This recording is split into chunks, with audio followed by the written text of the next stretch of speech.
Hello, and welcome back to the Formal Review. Today, we'll be analyzing the 2021 film In the Heights. So let's sit back, relax, grab your drinks.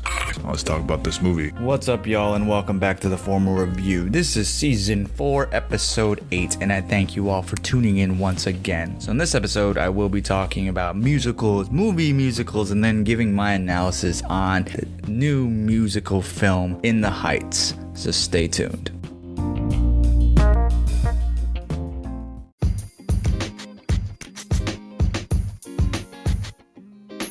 Have you ever thought about starting your own podcast? When I was trying to get this podcast off the ground, I had a lot of questions. Like, how do I record an episode? How do I get my show into all the apps that people like to listen on? How do I make money from my podcast? The answer to every single one of those questions is really simple. Anchor. Anchor is a one-stop shop for recording, hosting, and distributing my podcast. And best of all, it's absolutely 100% free and ridiculously easy to use. And now Anchor can match you with some great sponsors. That means you can get paid to podcast right away. In fact, that's exactly what I'm doing right now. So if you've always wanted to start a podcast and make money doing it, go to anchor.fm/start to join me and the diverse community of podcasters already using Anchor. Again, that's anchor.fm/start. And I can't wait to hear your podcast. So for those who don't know me, I've been a huge fan of musicals ever since I was a kid. I was very privileged to be able to see a lot of them on the stage during my lifetime, and I've grown immensely fond of a lot of them. I've seen Wicked, Les Miserables, Sound of Music, Billy Elliot, We Will Rock You, Phantom of the Opera, and many, many others. My personal favorites are Wicked, Billy Elliot, Avenue Q, Les Mis, and also Book of Mormon. I've also been in a few as well, and where did all that start? Musical films. So if you're listening, you obviously know that I have a huge love of movies. But one specific genre that my parents definitely pushed on me was musical film. Now, almost everyone my age has obviously the Disney musicals, but I'm not really talking about that here. I'm talking about the classics like Wizard of Oz, West Side Story, Mary Poppins, Chitty Chitty Bang Bang. Live action was where it was because they usually starred people that could actually sing. And they eventually moved on to actors over people that could sing, such as Audrey Hepburn over Julie Andrews. Well, that eventually got Andrews her role in Mary Poppins. My Fair Lady was Andrews' role to begin with on stage. Hepburn pretty much only Hepburn, though as good as she is. Anyway, nowadays they've either kept to this formula like in Sweeney Todd or La La Land, or they've moved on to almost hybrid of these two like in The Greatest Showman. The musical film obviously developed from the stage musical after the emergence of sound film technology, and typically the main difference between the two is obviously the different use of backgrounds and locations that would be somewhat impractical in the theater. The performers though would still treat the song and dance numbers as if a live audience were watching. Now, the first big musical was Victor Fleming's The Wizard of Oz, as it experimented with the new technology such as Technicolor. Then in the 1940s and 50s, musical films became more regular and relied on star power such as Fred Astaire, Gene Kelly, Bing Crosby, Frank Sinatra, and Judy Garland. Then they also relied on songwriters such as Rodgers and Hammerstein and the Gershwin brothers, to name a few. Then in the 1960s, films based on these stage musicals continued to be critical and box office successes. Then in the 1970s, the film zeitgeist and the changing demographics of filmgoers slowly moved into gritty realism, while the theatricality of musicals was viewed as old-fashioned. And then throughout the 80s and 90s, Disney animated films were the majority of musical movies. Now, in the 21st century, it's essentially been reborn with these darker musicals, musical biopics, and remakes, and also these epic drama musicals, and also comedy drama musicals. Moulin Rouge, Chicago, Walk the Line, Dreamgirls, Sweeney Todd, Les Mis, and La La Land, all of which have won the Golden Globe for the best motion picture, musical, or comedy in their respective years, while films such as Phantom of the Opera, Hairspray, Mamma Mia, Nine, Into the Woods, The Greatest Showman, Mary Poppins Returns, and Rocketman were only nominated. And then 2002 Chicago was the first musical since 1968's Oliver to win Best Picture at the Academy Awards. Now, what are my favorite musical films? Well, you'll have to wait to the end to hear that. Now on to the movie at hand. Let's sit back, relax, grab your drinks, and let's talk about this movie.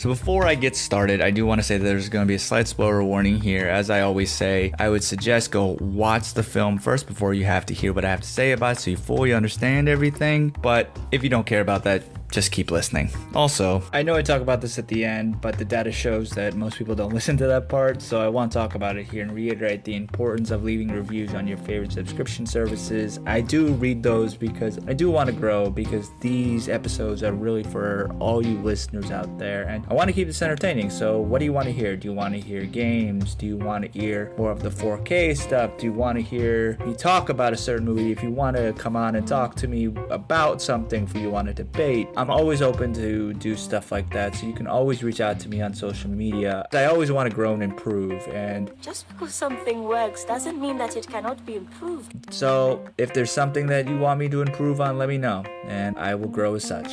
Anyway, In the Heights is a musical drama film based on the stage musical of the same name by Chiara Agria-Udes and Lin-Manuel Miranda. It is directed by John M. Chu from a screenplay by Udes, and it stars Anthony Ramos, Corey Hawkins, Leslie Grace, Melissa Barrera, Olga Marides, Daphne Rubin Vega, Gregory Diaz IV, and Jimmy Smits. It also follows a similar plot to the stage musical and takes place in the primarily Dominican neighborhood of Washington Heights. Say it so it doesn't disappear.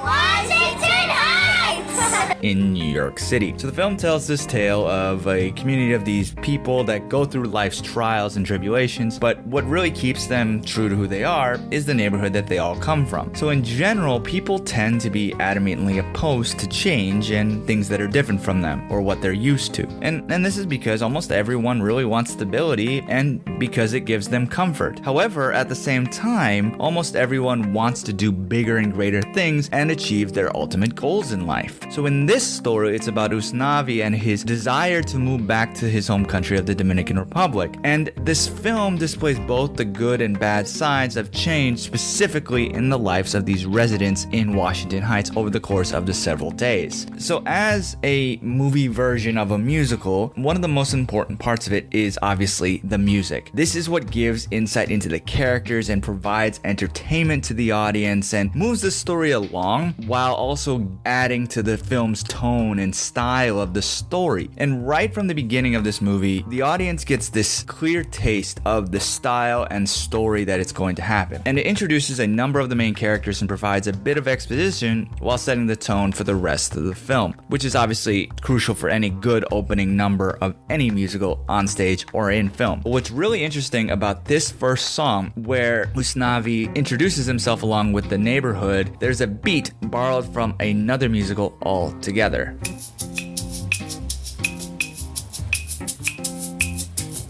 So this beat is actually the same opening to a song in West Side Story, which is the other iconic tale about Latin American immigrants living in Upper Manhattan.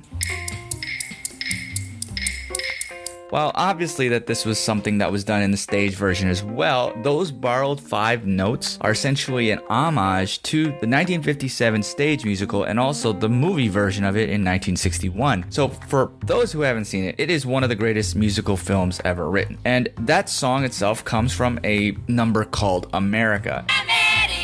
And it is about the immigrant and also the migrant experience that Usnavi is still struggling with over a half a century later since the first release of West Side Story. And this is that struggle between whether to return to his Caribbean roots or settle down and fully embrace his life and his identity as a New Yorker. After that song, there are others that elaborate on characters such as Breathe or Payencia e Fe. The former is about Nina's feeling that she failed her parents and also her fear of her father's reaction that she dropped out of Stanford, and her song has a somewhat Latin feel which hints at her Puerto Rican heritage while also combined with the traditional Broadway sound which shows her American upbringing. And the latter song is about Abuela Claudia's journey as a child moving to the United States to escape Cuba and her struggles to adapt to live in this new country. Unlike Nina's song, hers is less traditional musical Broadway and has more of this traditional Latin Latin American music to show a deeper connection to her homeland. And all three of these characters represent three distinct generations of those who have immigrated to the United States. Claudia is the one who moved from everything they know to start over in a new country. Usnavi is the one who has roots in both their new country and the old, no matter how old they were when they first immigrated to the US. And Nina is the one that's lived in the United States their entire lives, and as such represents the dreams of the families that have come here and really sacrificed a lot to do whatever that they can for their children. Then there are other characters who want to move away from their home, and this represents how a good amount of teenagers want to move away from where their parents are or get out of areas that they look down upon because it represents something that they are against and do better for themselves. And there's also characters that represent the struggles of immigrants that come to this country and have to live here undocumented.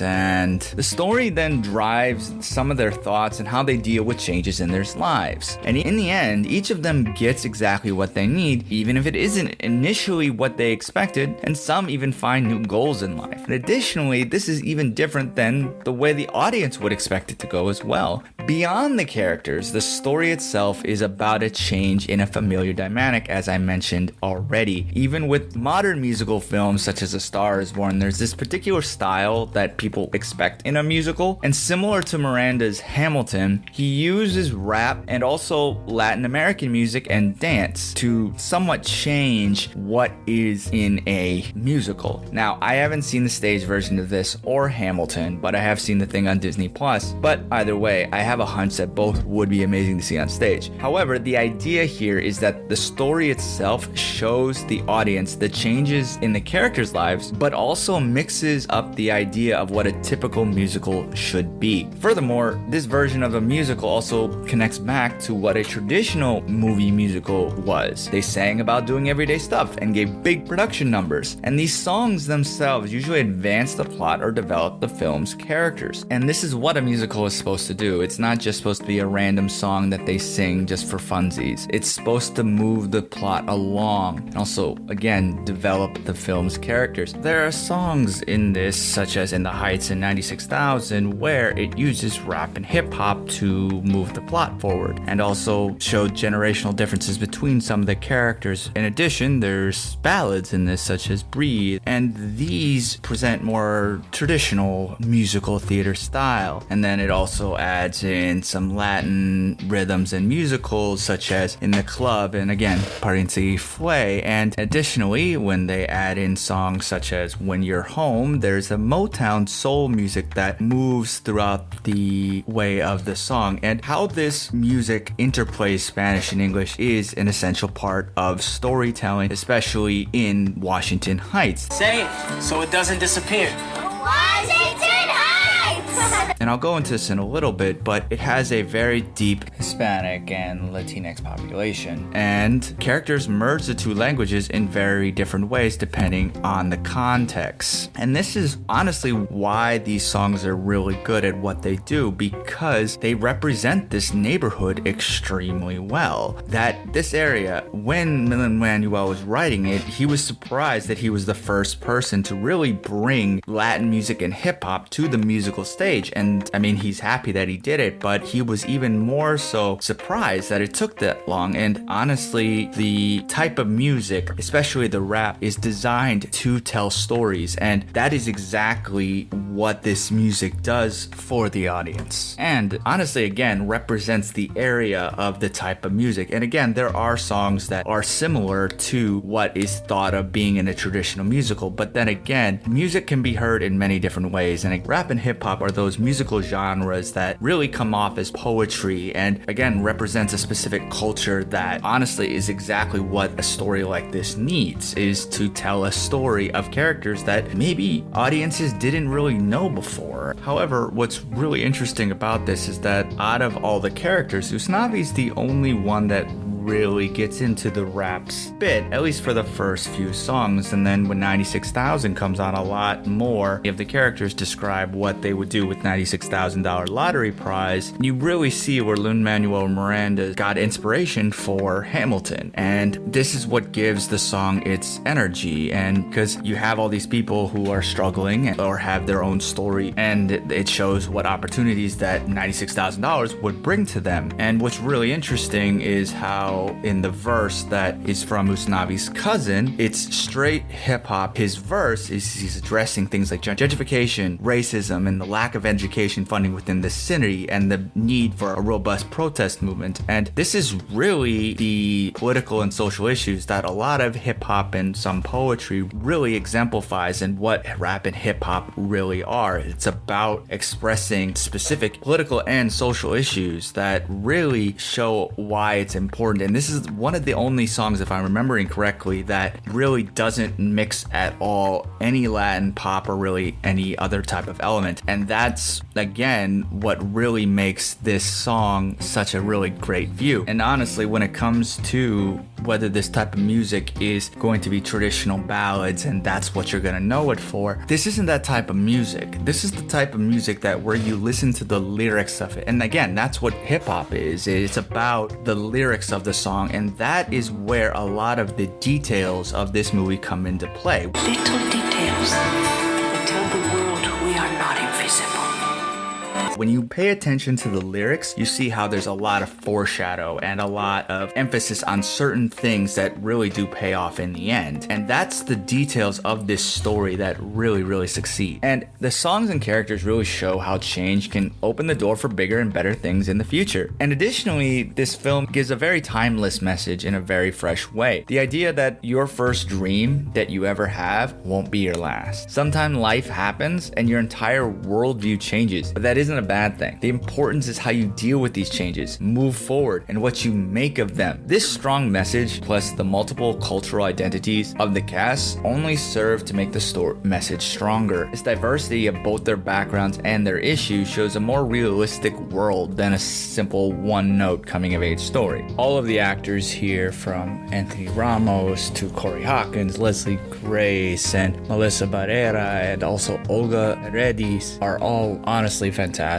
here. They all work really well within their characters, but the standout here is Redis as Abuela Claudia. Honestly, she does such an amazing job with this character, and she's only in it for so long, and frankly, her song is one of the most powerful songs and really shows how an actor can portray emotions within a song. And frankly, based on her singing ability, because she does reprise a role from the stage performance, and frankly, she just does such an amazing job that her performance should be up for some type of contention come later this year into Oscar season, because Anne Hathaway can win with her performance. Moretti's does just as an amazing job, and frankly is one of the better performances that I've seen all year, and again, even with such a small role. Now, she isn't the only one who reprised her role. Obviously, Miranda reprised his, and also Christopher Jackson, who played the Mr. Softy truck driver, and also had a few other original cast members, as well as a few other kind of cool real life cameos, such as NPR journalist Maria Hinojosa, who is the protest leader at the DACA rally, and also one kind of big name cameo, which I didn't expect in this movie, though his role may not be a cameo per se, because there's actually an importance to his character, but it's just a role that I didn't know that he was going to be portraying. So it was really cool to see him in this film. I won't spoil it here for those who haven't seen it. Now, one very small flaw with this movie is that it doesn't really show any dark-skinned Afro-Latinx characters. Now, Felice Leon of The Root asked director John Chu about this, and this is what he had to say. I think that was something we talked about and I needed to be educated about, of course. In the end, when we were looking at the cast, we tried to get the people who were best for those roles, and that's specifically. But I hear you on, trying to fill those cast members with darker skin. I think that's a really good conversation to have something that we should all be talking about. Then,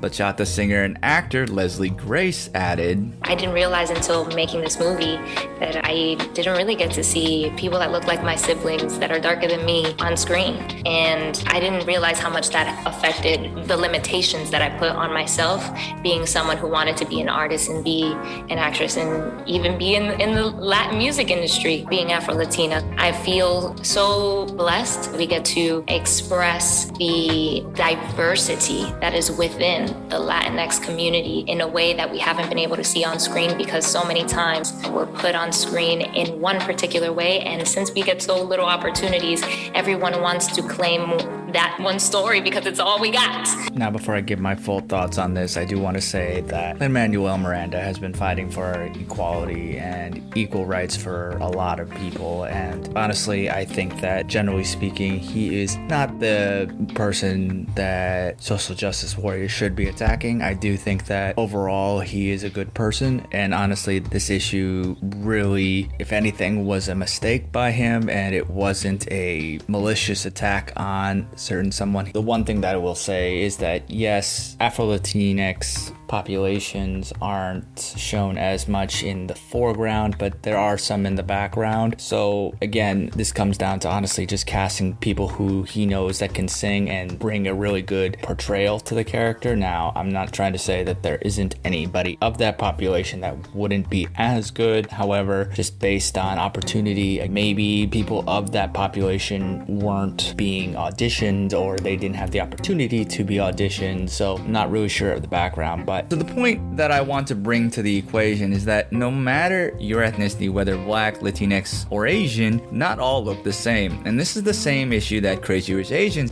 also directed by Chu, had. A movie that has Asians in the title should include a more diverse showing of Asians, or at least just specify it to East Asians. I will say that this was based on the author's experience from a book that the movie was based on. Similarly, Miranda wrote the stage musical based on his early upbringings. Now, for those who don't know, Washington Heights is in Upper Manhattan, is about 68% Hispanic according to the 2019 survey done by the NYU Furman Center. Additionally, the Heights has the fourth highest population of Hispanics in New York City outside of the Bronx. However, can it be said that all of them look like the people in this movie? Absolutely not. As this movie is centered on New York's Latinx communities, this is a bit of a fault by Miranda and Chu. Now, one could argue that Miranda has only interacted with people who look like the film's characters. It's unlikely given how diverse the Hispanic population is and also New York City as a whole. The reason why this is an important issue to discuss is that because within a society as a whole and other ethnic communities, there can exist prejudice toward those with darker skin tones, and then specifically within the Latinx community. And this is known as colorism, which is similar to racism, but it's within communities of color, and it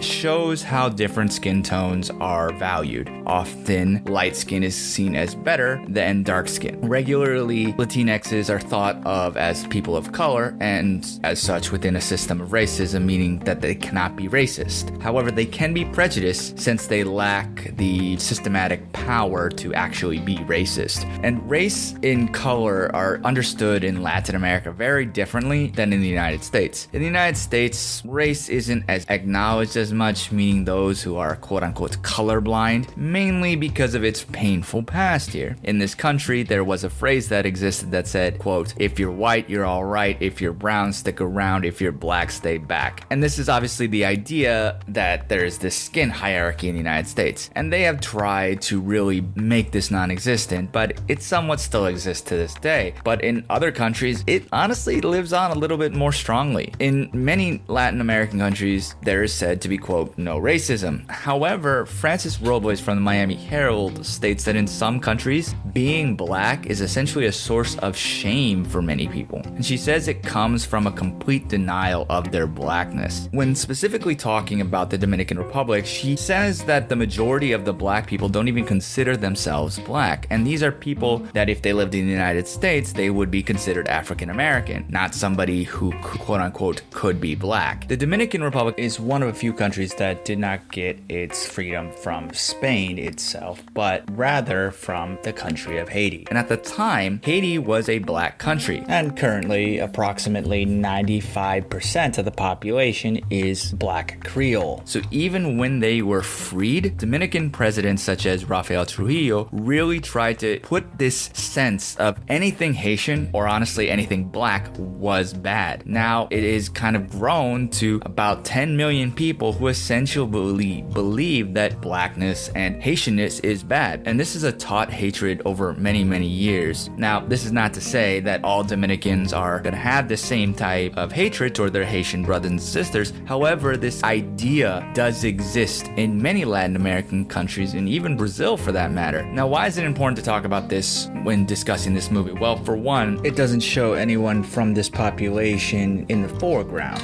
So if someone doesn't know what Hispanics look like previously, they may think that they all have lighter skin, which isn't true. And as with other ethnic populations, Latinx people can look many different ways and could be from a variety of countries. Now, Miranda himself has apologized for failing to adequate to represent this population, and he said, quote, "In trying to paint a mosaic of this community, we fell short. It is clear that many in our dark-skinned Afro-Latino community don't feel sufficiently represented within it, particularly among the leading roles. I can hear the hurt and frustration over colorism of feeling unseen in the feedback. I hear that without sufficient dark-skinned Afro-Latino representation, the work feels extractive of the community we wanted to represent with pride and joy. I'm trying to hold space for both the incredible pride in the movie we made and be accountable for our shortcomings. I promise to do better in my future projects, and I'm dedicated to learning and evolving we all have to do to make sure we are honoring our diverse and vibrant community." End quote. And as a person of the Latinx community and a person who has pushed for representation, for Miranda here really knows the mistake he has made. And this is one of those times where hopefully in the next outing they can improve on. They seemingly have learned from their mistakes, and this is the best way to learn and move forward. The only other real flaw of this movie is that maybe it's a little long for most people, but it's honestly shorter than a lot of other traditional musicals that have come out, and frankly, at least for me personally, that wasn't an issue. Even so, this film succeeds with its acting, its story, its message, its direction, and its details, outside of the small casting issue. It's a fantastic celebration of Latin American culture. Honestly, I was moving to the music. I loved seeing all those types of dances on screen. It was really fantastic to watch. It honestly made me want to get up and dance salsa myself, though I'm nowhere near as good as anybody on that screen. Miranda himself is incredibly talented, and his songwriting skills really hold nothing back in this really beautifully crafted story. I also really loved his character in the movie, and also how the character has a little bit of a after credit scene that kind of concluded his story, even though it's a minor one. It shows how Latinx people are as smart and hardworking as everyone else, but as with all minorities, we sometimes find it hard as the path hasn't always been paved for us. It can speak to many generations, as it shows the people who are working to get into good colleges only to find that you can't afford to finish. It shows the people who have struggled all their lives to get what they currently have, and then the people that put it all on their line so that not themselves, but the next generation will succeed. And as a non-Latinx person, I saw these stories in my upbringing, and honestly my wife's upbringing, who is Latinx. This film is honestly very touching and really can move somebody to tears just with its story, and frankly